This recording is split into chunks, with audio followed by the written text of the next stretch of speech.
If you've been doing the side hustle thing for a while, you might be wondering, how do I know when to make the full leap into entrepreneurship? I hear this question a lot, and while I don't think there is ever a one-size-fits-all answer, my guest today has a few practical tips for how to decide when might be the right timing for you. Jocelyn Freeman is a nurse turned serial entrepreneur. She's an author, a speaker, an angel investor, and co-founder, along with her husband, of Empowered Couples University, an online university hosting higher education for motivated couples to fulfill their life, business, and relationship goals. She shares how she was the least likely person to become an entrepreneur and how she navigated the transition of leaving nursing to starting multiple companies. I cannot wait for you to hear this interview, so let's do it.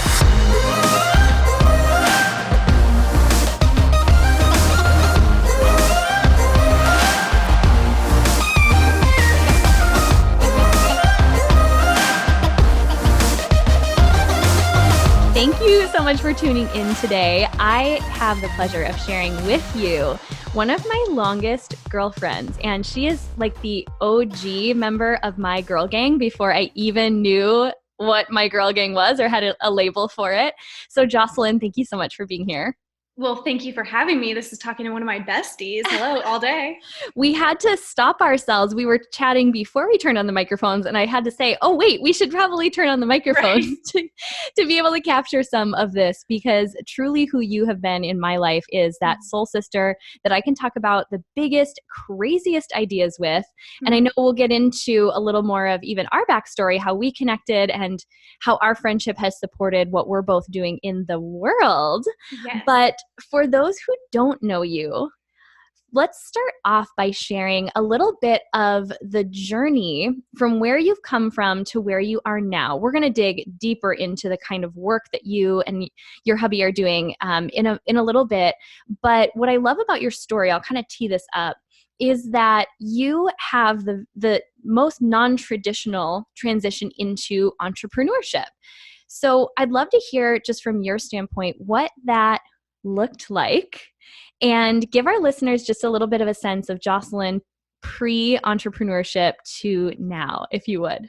Absolutely. Well, and just to share some of the contrast, I'll actually start in a non-traditional with the story. So if right now I'm a wife, I am a co-founder of Empowered Couples University, a speaker, author, and also an angel investor into a company that's been on Shark Tank and the fastest growing hummus company in the world. And I start with that to then take you back just a few years ago, which looked nothing like any of this. And that's what I think is so important to say. We see people in their highlight reels or see them at their, peak when, man, I wish you could see my journey, from the last really 5-6 years. So flashback a few years ago, I was a self-conscious, lost nurse. And people might say, well, nurse, that's an incredible job. And, you're one of the most respected, professions in the world. You should be so confident you're making good money. But to be honest, I would go home from my shifts, turn on the TV, my days off, which you had 4 days off a week. I would watch TV, feel totally alone in the world. I feel like I didn't know how to communicate who I was. I didn't know what I believed about life. I truly was very lost. And I thought that I needed to be a nurse forever because, I went to nursing school. It's one of the hardest programs to be in. And to become a nurse is like, wow, like that, it takes a lot to pass the exam. So I thought, oh my gosh, I invested all this money. I need to be a nurse forever. And in a way, I felt guilty that I didn't want to be a nurse. Now, don't get me wrong. There were some amazing things about nursing. To see the human resilience that people have. And I was actually an oncology nurse, a cancer nurse, and I got to really, hold patients in either end of life care or in, triumphing and having their, a disease in remission. So I got to really experience beautiful things, but it wasn't giving me life. It wasn't my purpose. And so it took me personal development, which I know we'll get into our story, how we met actually in a personal development seminar, to really realize, oh my gosh, you actually can pivot and reinvent your life at any point. And no one had ever said that to me. The people in my life at the time, no one was an entrepreneur. No one was doing personal development. So the people in my life were kind of like, you do what you do for like 20, 30, 40 years and Yeah. you know what you went to school. So that's what my profession was like. And in my dating life, I was self-conscious. I didn't trust men. I didn't know what I really wanted. I settled in relationships. So as you can tell, totally different than where I am now. So, I mean, I'm happy to go into any specific parts of the story if you want. Yeah. And I actually love how you did frame that story, because it's a true testament to when you step into that alignment, when you're willing to do the work on yourself first. And there is no one in my life that has truly shown up to do the work more than you have. And the results that you have now are such a testament to that, both in the thriving marriage that you have, now helping others have thriving relationships and partnerships, but even just the way that you've allowed opportunity to flow your way. And I mean, yeah, just mentioning that you are an investor in a company that was on Shark Tank. There's so many parts of your story that I'm like, oh yeah, that's right. You did that.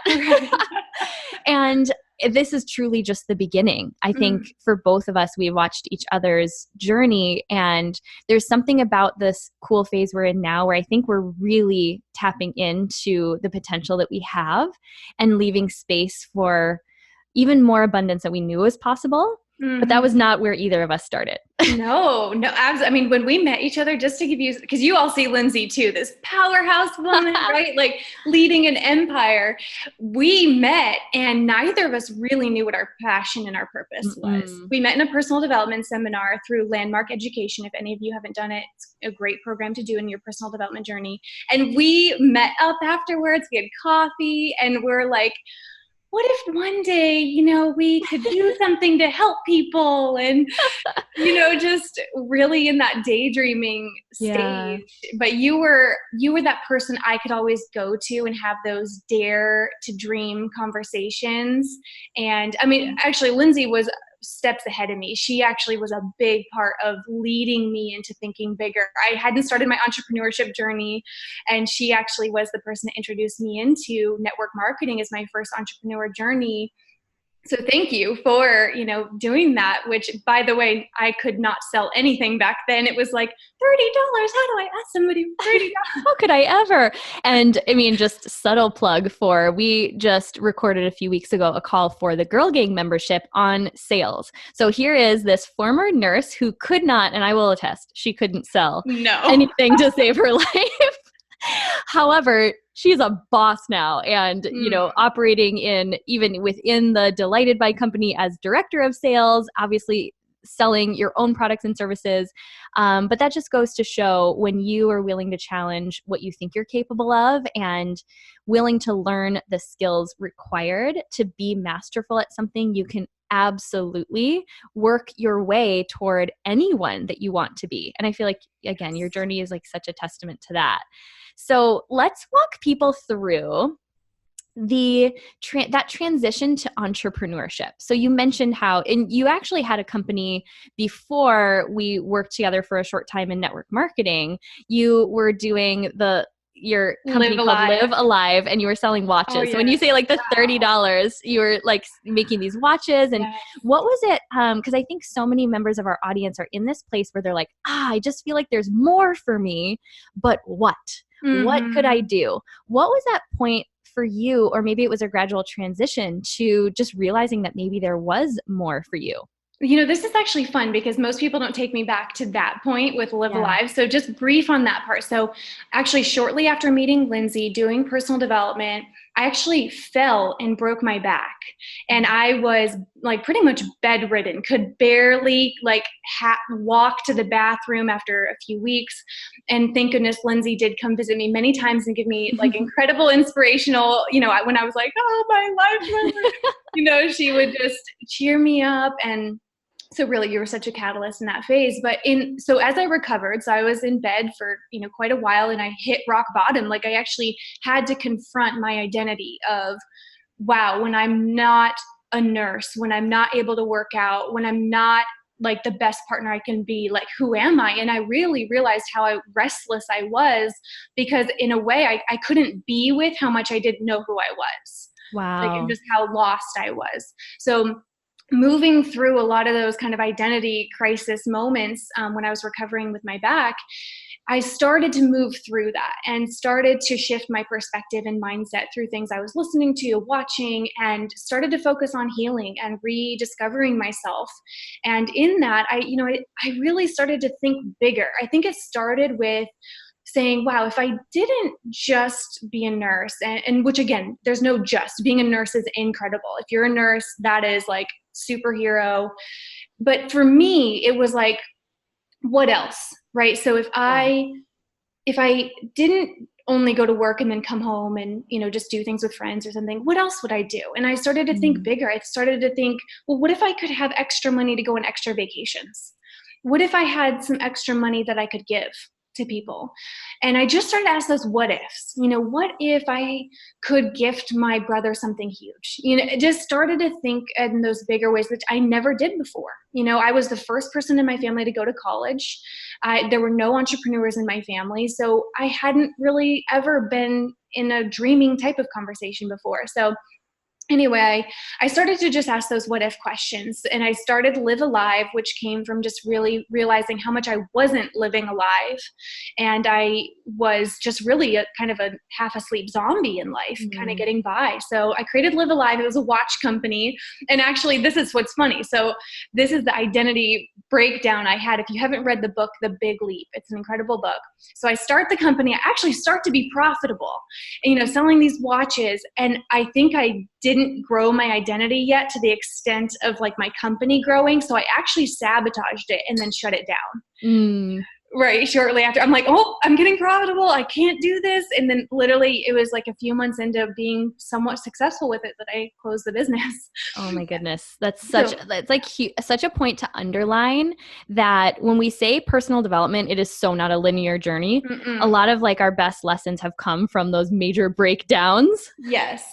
100%. Oh yeah. So that was huge. And then it was really just trying to find the topic. I think that was a big thing for me, was like, I go, all right, well, if it's not just, any company like watches, it's all right, I like health and wellness, right? Okay. So then we started our network marketing business with Isogenics. And then I had to learn about how to not just educate people, because as a nurse, it was easy for me to talk, patient education, and here's everything you can do with nutrition. So I would sit down with people with Isogenics in the beginning, and I could tell them everything about every ingredient. Here's why it's helpful. And then to be like, wow, Jocelyn, thank you so much for educating me on this nutrition. Bye. And I didn't ask for the sale, right? So I'm like, I was used to educating people, and I really had to learn that sales muscle. And I remember having so many coaching calls with you, like, about it. And I mean, you were a huge catalyst for that. Again, plugging for Lindsay. My life is 50% because of Lindsay. I'll send you that $20 later. Okay, good. So anyway, it was really learning, what topics I wanted to grow my business in. And then, all right, I need to learn the skills of sales. And it was showing up at events, and here's, I think, something that I feel passionate to share right now is it wasn't just showing at a workshop once a year. We were going to trainings and calls every week. Yeah. And that's why I think it's really powerful what you have with the Girl Gang in the events and the resources and your membership, because you're providing that very frequent check-in. And I think some people who are either starting their business and or just starting their personal development journey maybe just go to one thing once a year. Yeah. And that wasn't enough for me. I needed to be so immersed in it because I had so much to reprogram, that I needed to be on a call, in a training, at a workshop at least, once a week. Yeah. And having that accountability to be implementing those things. 100%. So I want to just underline something, that hearing you retell your journey in this way actually brings me back to, this is something I shared in my book about how, for me, this whole answering the question of what am I meant to do? What is my bigger purpose? Actually was a string of things that I was willing to try, things I was just curious about. asking myself questions like you were asking, the what if type of questions. And we hear so many women who are at the beginning of their journey or fresh out of college and starting to ask themselves those questions. But just know that for a lot of us, you don't have to start by knowing exactly your plan A to Z. Start with the thing right in front of you that sounds fun right now. Or if you're not even sure about that, get in a space, get in a room that's going to inspire you with like-minded people, and trust that if you're feeling that sense that there is more for you, the answers will start to reveal themselves. But they're not usually spelled out in black and white. It's more of like just a shiny object, like, hey, what about this over here? Why don't we try this? And then over time, you and I have both made several pivots to the work that we're inevitably doing right now. So talk to me about now, your company as it stands right now started just like mine with your book. So talk to me about the process of writing that book with your hubs, and then how it inspired the work that you're both doing now, because we're going to talk a little bit about this piece later about partnership. Absolutely. Well, and I can't believe really how much in life we have the opportunity to pivot and how much people don't take advantage of that. Sure. Wow, the world's a playground, right? So, all right, we had started our isogenics business. We were doing really well. And I know we'll come back to the day I actually retired from my job, right? Which is such a fun story. So we'll come back to that. And so I was full-time in our isogenics business, health and wellness, and was loving it. And what Aaron and I noticed, because we were building it together, Aaron's my husband, is we were attracting, because of our brand, a lot of couples or one person in a partnership. And they would say, well, thanks for helping me with my health. Like, thank you. But I notice you communicate well. How do you guys do that? I need to learn that. Or I noticed that you two are setting goals as a couple. We aren't able to really work together. How do you do that? And so we started to really notice that there weren't a lot of resources in the personal development space specifically for couples. Yeah. There were a lot of, workshops, seminars, things for the individual about yourself, which are 100% obviously important. But we noticed that the couples around us felt like there was marriage and then counseling. And if you could imagine my hands, I had them, there was marriage in one end, and then the opposite spectrum is counseling. But there were a lot of couples wanting to learn relationship skills that weren't saying, oh, we need counseling, we're in crisis, we're, in massive struggle. They were just like, hey, no one's ever taught us how to communicate. Or, no one's ever been able to teach us how to have conflict in a peaceful way, or how to do our finances together, how to set goals together, how to be a better team and leverage each other's differences. And we said, yeah, you know what? There's no class in college.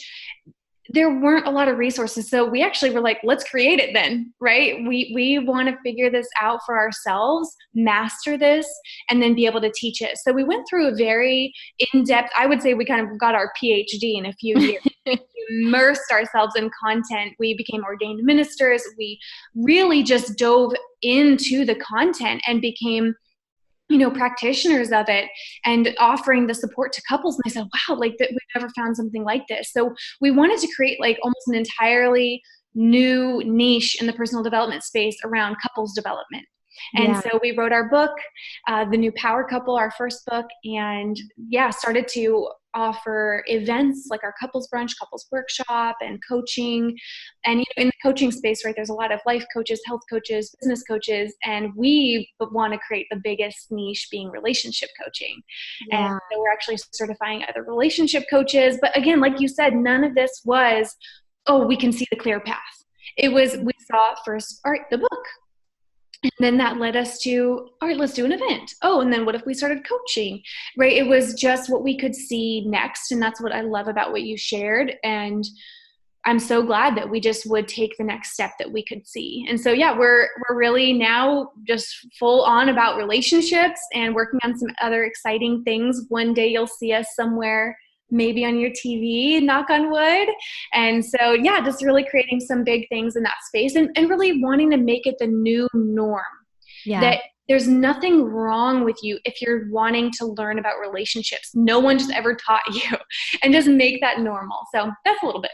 And it really is. It's something that once you brought our attention to the lack of those type of resources, makes you sit back and realize, wow, we we go to work to be trained in any other area of our life we would like to experience a breakthrough or have mastery. So whether that be health and fitness, around our career, business, money, finances, and there's just not that many resources to proactively build the kind of partnership that I know you're helping couples to build. So we're going to circle back on some relationship topics in a minute, both within friendships, within partnerships. There's so much we can dive into there. But I want to go back to what you mentioned about making that final like line in the sand that you were going to transition from being a nurse, bedside and working with patients, and then you were doing some training and some other things, to taking the leap into full-time entrepreneurship. And this is something we hear from a lot of our audience is, how do you know? How do you know?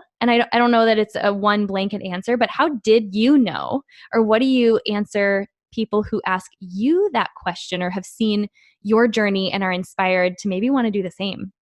I love this. Okay, it's so fun to go back to this. So, I want to zoom back just slightly. I remember, was it a year before that you retired from your job? Do you remember, or 2 years? Oh my goodness. That's like, now you're really, I left my, I turned in my carpet samples and I left my job, my sales job, in December of 2012. So I'm dating it. Yeah. So a few years. Wow. Okay. Yeah. Then you took, okay. So I remember we're at lunch and she tells me, we've got Prosecco in hand, I think. And she tells me, I am putting in my notice for my job. And I was like, what? Because we had started our business together. She was farther into it and I was newer. And I just was so blown away at her courage. Like, in a way, I almost thought it was like, oh, it's just going to always be this side thing we do. We both talked about how we wanted to be free. We talked about, what if on a Wednesday we wanted to just go to lunch? We had those daydreaming, but in a way, I realized when she shared that with me that I always thought that was just like a dream that maybe wouldn't really happen. And then she started, she did it. And I was like, oh, maybe this is for real, actually, not just this dream conversation about lunch on a Wednesday or, just Friday getting your nails done. And so that inspired me. But it was still a couple of years for my identity to get there and for me to really see what I wanted to create, how I wanted to create it, who I needed to become. So really, she inspired me in that way. And I remember, so we focused on our business. I mean, we were dedicated. And that's one thing I think, it wasn't just something we did when we felt like it. I mean, we were dedicated to the business. When we weren't working in our full-time jobs, we were, again, like studying about business or going to the events and really committed. It wasn't just a side hobby when we felt like it. It was, let's do this. We had a very clear why on why we wanted to grow it. So we grew it, and it was bringing in a substantial amount of income to where for Aaron and I, it was enough that we would feel comfortable if we quit, but I didn't quit then. It was like still making money. It wasn't just a few dollars here and there. It was bringing in something that we felt comfortable with also his full-time income, but I still kept working. And I remember people asking me like, all right, now that you have this business and it's growing, when are you going to, quit? And I just was like, I don't know. And because a lot of it was fears, I had the fear not only of what could I ever go back to being a nurse? Again, there's so much security in the job. I mean, the benefits are amazing. And so just there was that security blanket of all of those benefits with corporate America. And so losing that was really fearful. I doubted myself. What if I have a bad week and I don't, grow our business, or in just all of the fears? What if people don't support me enough? What if they don't, judge me? Or what if they judge me, and how will that impact our relationship with my husband? So just fear after fear after fear. And I remember though, I'm looking at the area where I did this, but I got down on my knees one day. And this was also new in kind of my spiritual and my faith growth as well. And because before that, there's kind of a little side note, I felt like the world was on my shoulders and every decision was like up to me. And if I made the wrong decision, there were going to be negative repercussions. So I was leaning into this like faith and trust, and that there's another energy source that has my back. And I got down on my knees and I said, I need a sign, because one day my brain would say, quit, go turn in your notice. And the next day my brain would say, no, no, no, grow it like 3 times bigger, then do it. And I was like, I can't tell which one is me and which one is fear, which one's my intuition.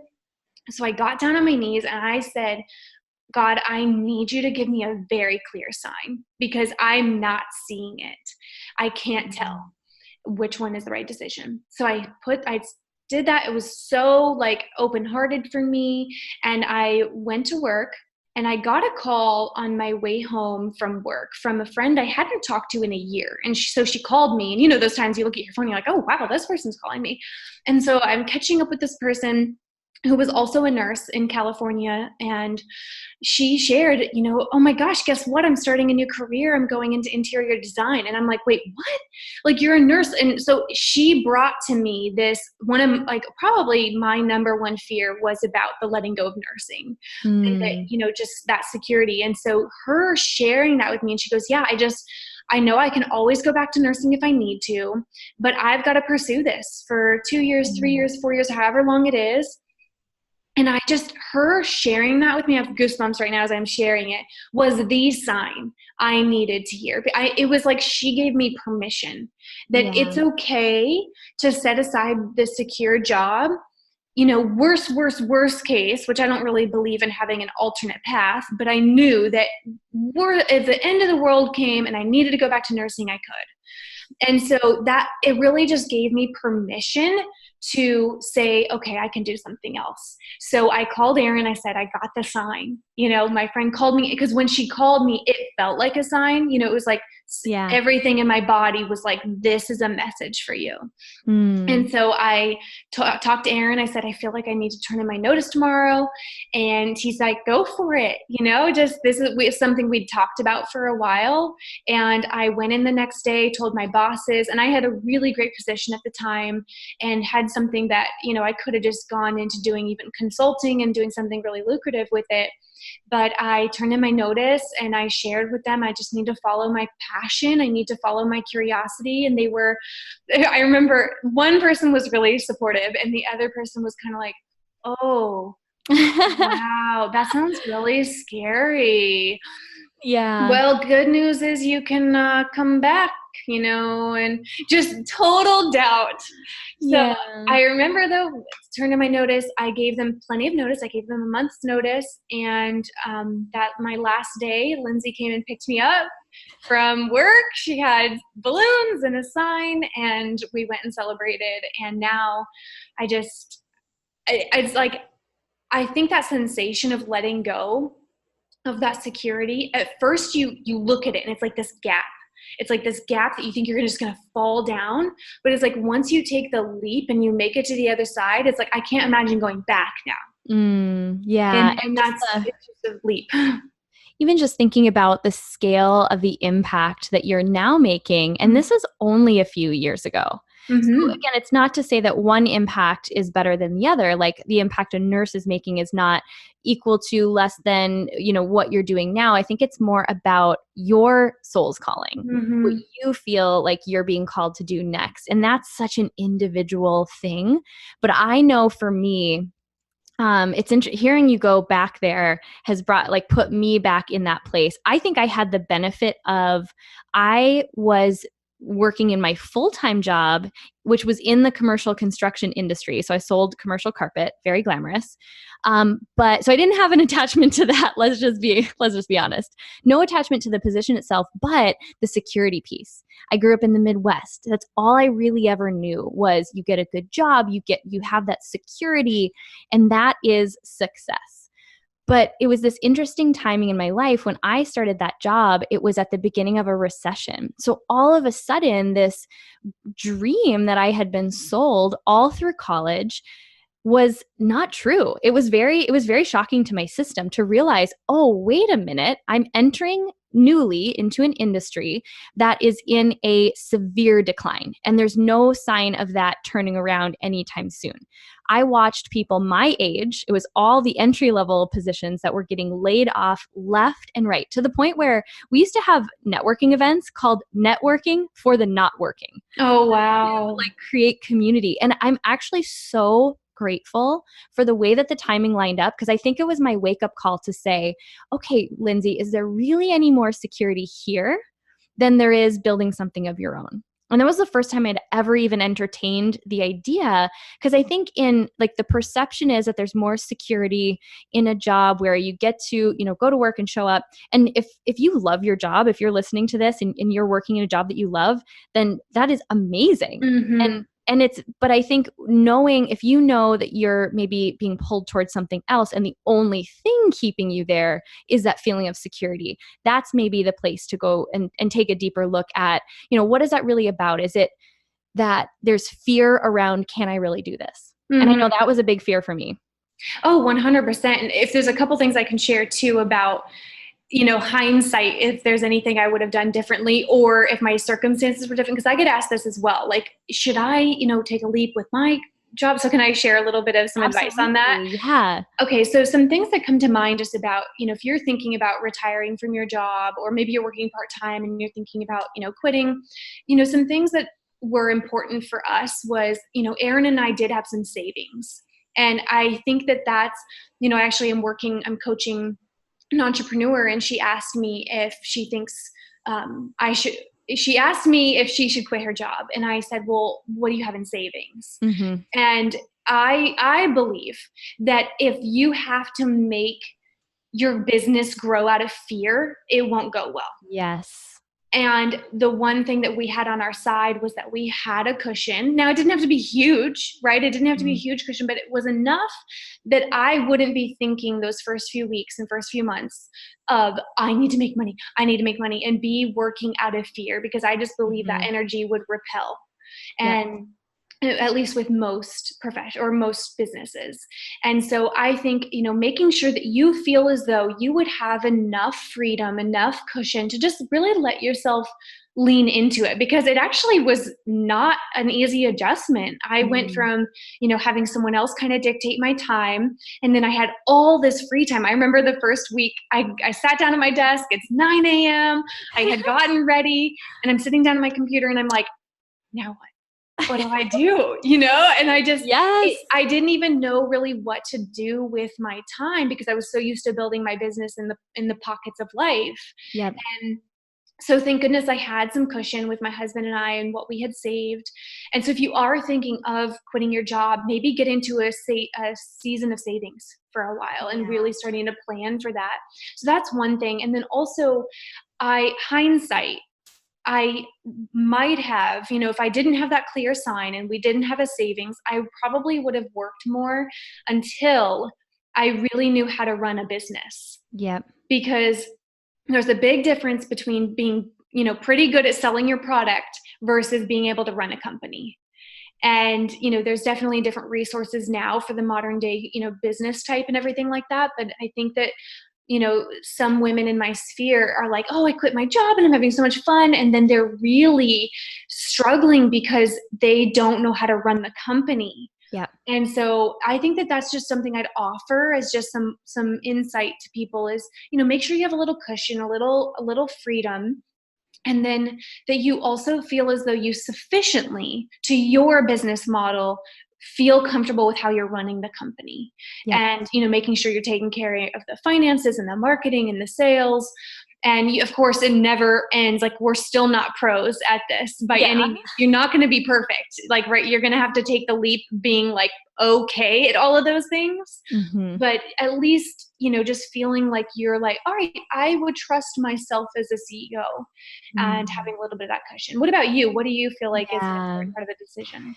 You hit on both of them, actually. And I think we saw this a little bit within our network marketing team when we were working together there, where people got so excited about this idea of freedom and they would quit only to now be trying to build a business with stress because their basic bills weren't being covered. So I never ever recommend that. And this is why it is such an individual thing.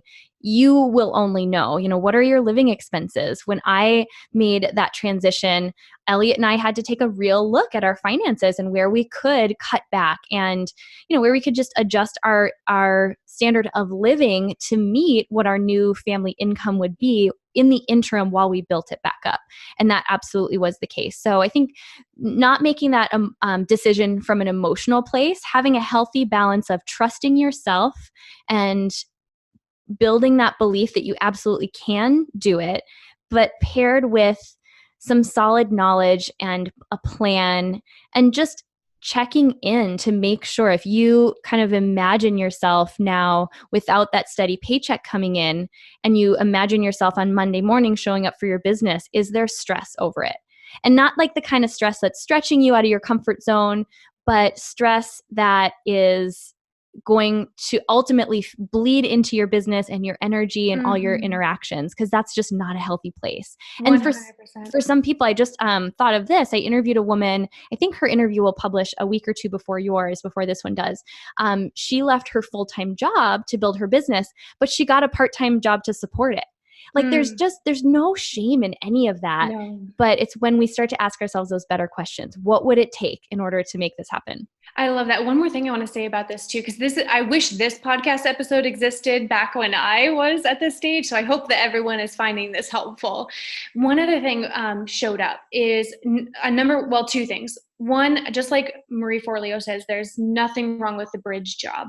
So I love that you said that, because if there is something that you can do part-time I think that it's hot right now to be an entrepreneur, right? It's hot. It's not that sexy, people. Right. And then they're not talking about like, how are they paying their bills? And so I think there's nothing wrong to have a side gig or something in the meantime so that you're not stressed.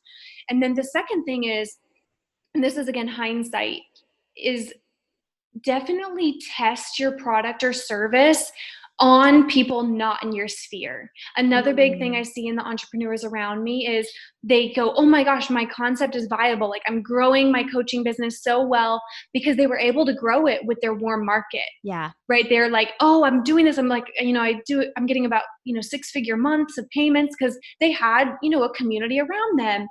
And then they start to go, oh no, my income's dropping because I kind of tapped out my warm market. Yeah. And so definitely test your concept, your language, because even your friends, your community that go to the same workshops and masterminds as you, they're going to use language similar to you. So test the marketing and the positioning that you have to people not in your sphere who don't speak your language, to just make sure that you're having it be a match. That's something I wish someone would have told me before too, is like, yeah, your first year of business, if you have a really strong warm market, can be super lucrative. Yeah. But then there's what about when you go beyond the people that you know, and just to make sure that you're testing the market to those people. Well, I'm glad that we are creating this podcast now for the next generation of future entrepreneurs stepping into their purpose. The other piece I know we wanted to touch on is when we make that transition. And I know this happened with both of us as we started to entertain the idea of stepping into business for ourselves or rewriting that story that all our lives we thought this was my path. Sometimes that is met with resistance with the relationships in our life, whether that be friends, family, sometimes it's even our own partner or spouse. Talk to me a little bit about what that was like for you, because I know personally that we both encountered that a little bit, but what was that transition like for you in terms of your relationships?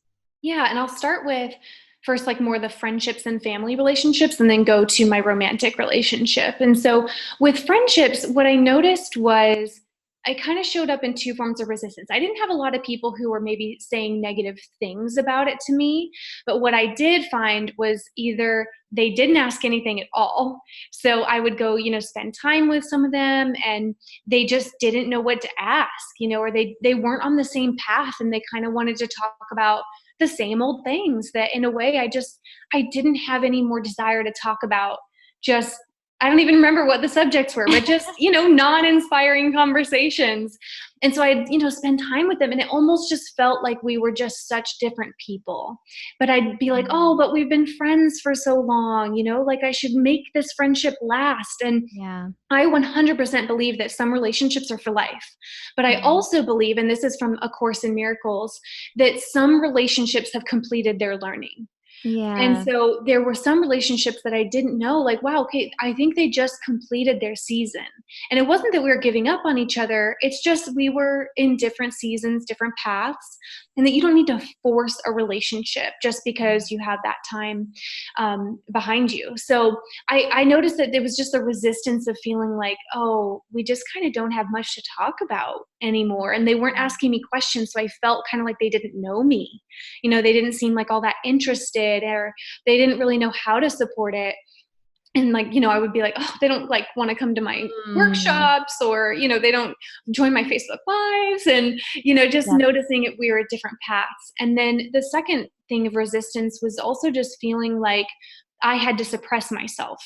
Mm. I had to be someone different when I was with them. I couldn't be fully self-expressed. I couldn't have the dreamy, crazy dream conversations with them and be like, I'm going to build an empire. And, like they wouldn't get it. And so I had to like change myself. And that created resistance within myself, because I would Mm. leave and feel like kind of more tired. Now here's the thing. I did really attempt with many of them to share, because I did notice, okay, I'm holding back.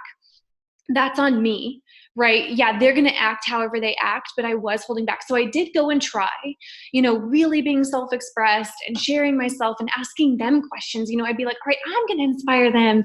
And I would just ask them, like, so if you could do anything, what would you do? Mm. And, for some of them, they were open to it, and they actually were, I was kind of shepherding them into that journey of growth and discovering themselves. But some were just like, I don't know, and just, you could just tell it wasn't that all that enjoyable for them or for me. So that's really where I had to realize maybe there's some relationships to spend more time with, and some, Yeah. just a little bit less time, or maybe spend time with them in a group setting. And so that was big for me, because I, had to really notice how I felt after spending time with certain people. But also, there were a lot of friends that here's one thing, I'm actually recalling this.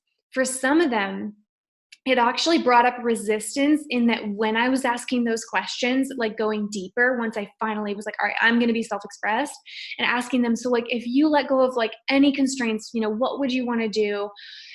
It would trigger them.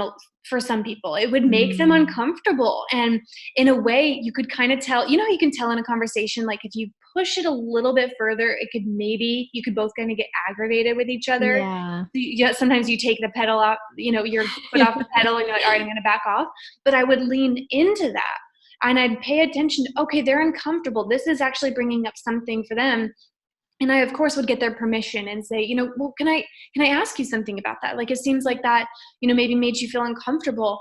And there were actually many people who, from those uncomfortable conversations, actually Mm. pursued their own personal development journey. But Yeah. if I had stopped at where it started to get uncomfortable, I would have maybe left them behind. And I think that's what a lot of us fear, is like leaving people behind.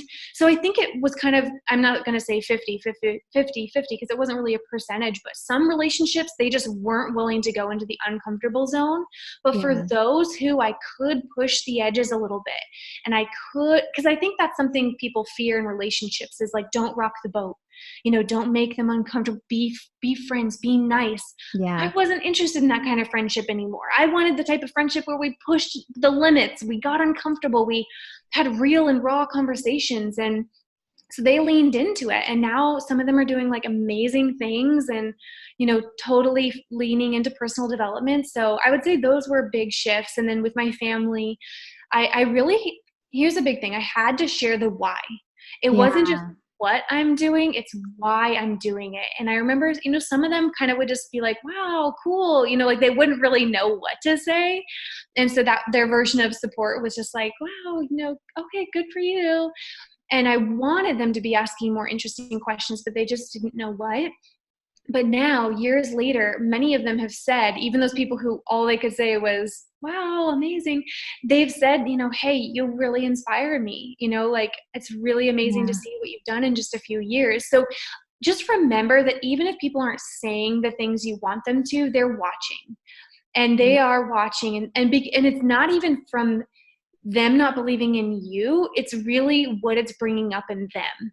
Whatever doubt they have in themselves or their fear. So if it seems like they're not supporting you, just remember it's really them not supporting themselves, them doubting Yeah. themselves. And you get to be the example and show them by your actions, not your words. Yeah.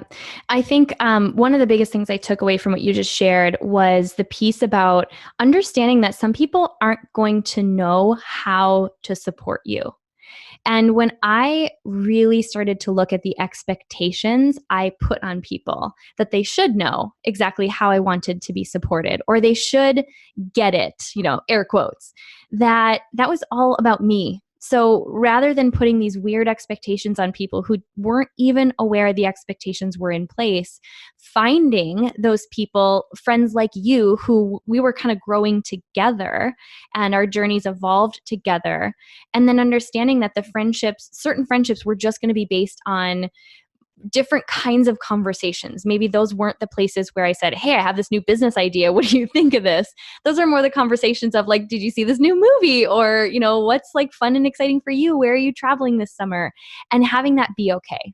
And that was like such a gift of permission that I gave myself, and probably the people in my life too, that preserved some friendships that otherwise I think I would have misunderstood that they weren't supportive, when it really was people were just supporting me to the best of their ability and might not have even understood what I needed. Mm-hmm. I love that 100. And it kind of is a good spin-off into the romantic Yeah, relationships. I was going to say And the same thing. yeah, Take us so there. okay, cool. So there was, and we could do a whole day on this, right? That's another podcast. That's our podcast. Okay. There you go. But so we'll do a little bit on this romantic relationship, but there was actually a relationship I was in before Aaron, and I actually thought he was the one, but he would not really energetically support me in my ventures. He would kind of make undermining comments and just like, or even things like, oh, you could do that better. You could tell the energy was just not supportive.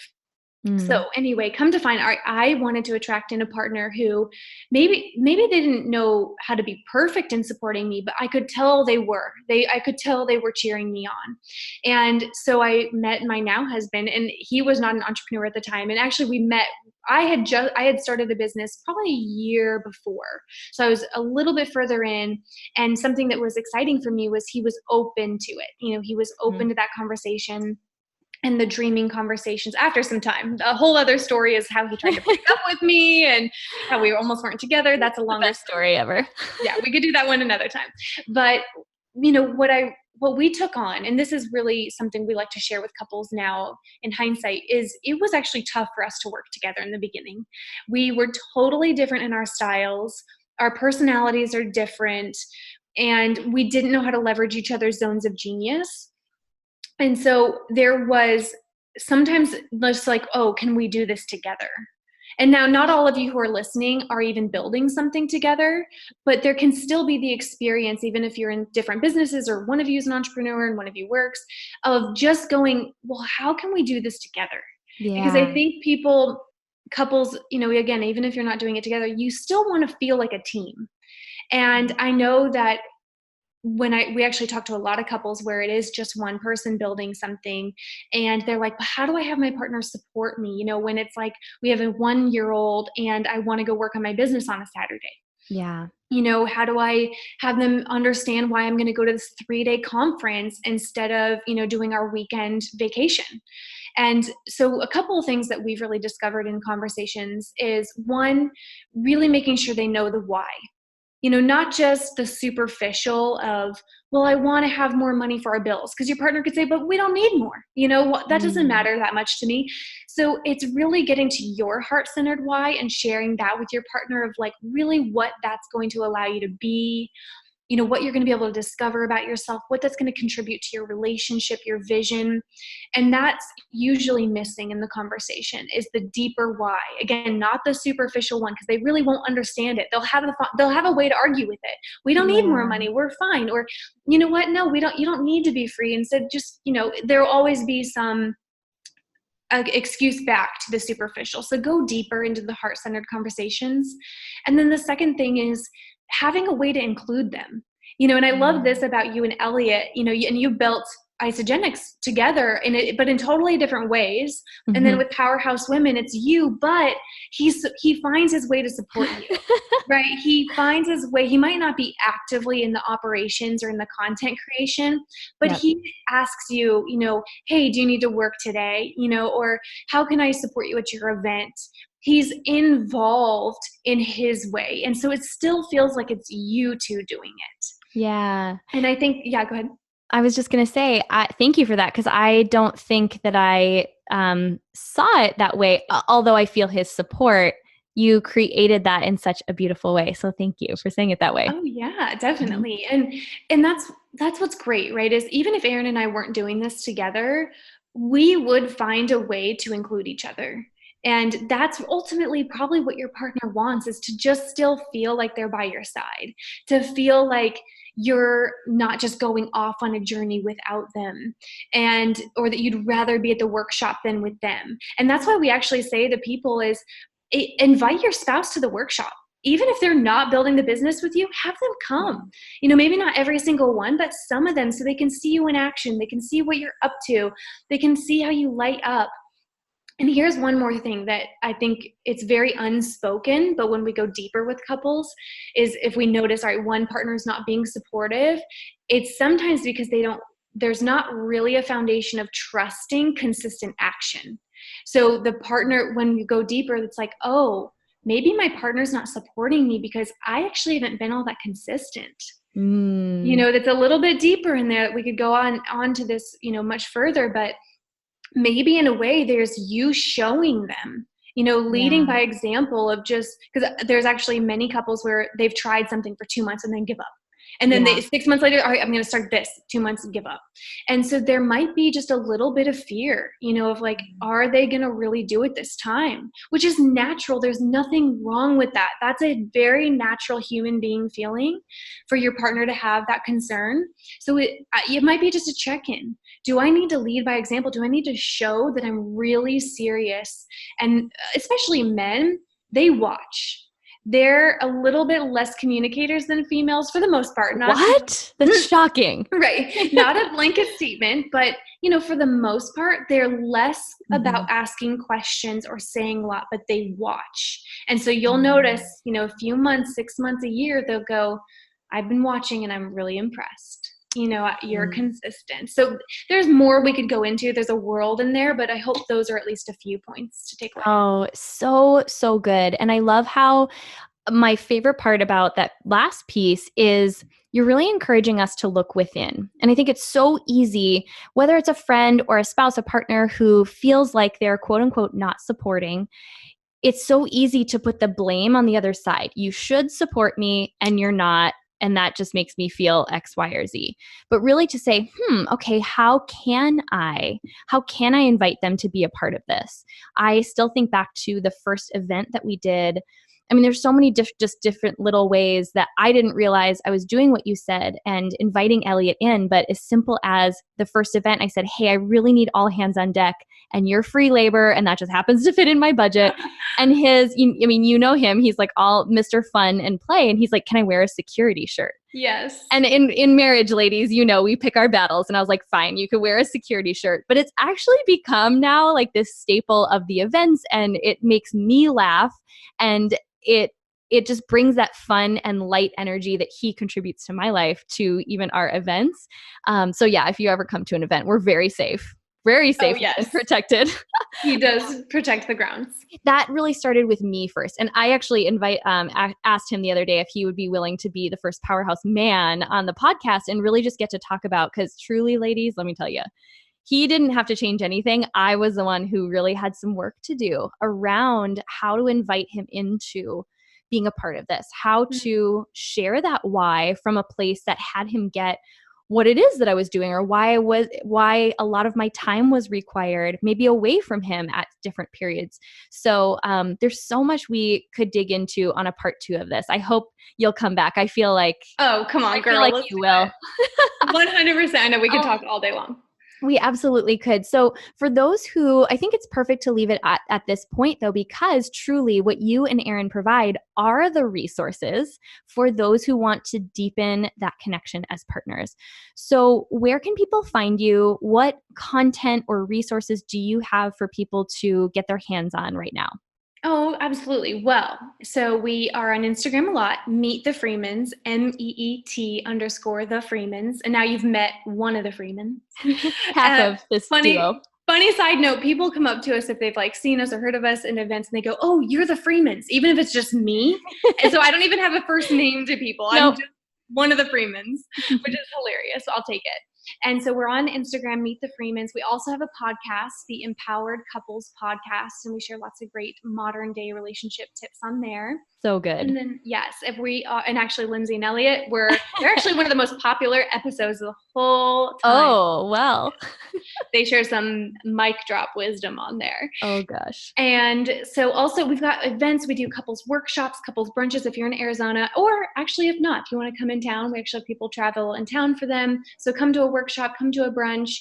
And then we also, if you can't travel in, we're actually doing a masterclass online right now. Depends on when you post this, but if they do want to look at that, it's all going to be on our Instagram. That's probably the place to find like what kind of events we have online, offline. Go to Meet the Freemans on Instagram, and we'd love to connect with you. Oh, and they're just the cutest. I love watching people's Instagram stories. Even though I know you guys personally, I feel like for those that don't, your Instagram stories are a great way just to get to know your amazing personalities, and just truly who you have been for me is that what I opened with, that definition of what a girl gang member would be. You have been the one to challenge me, to call me out sometimes when needed with love.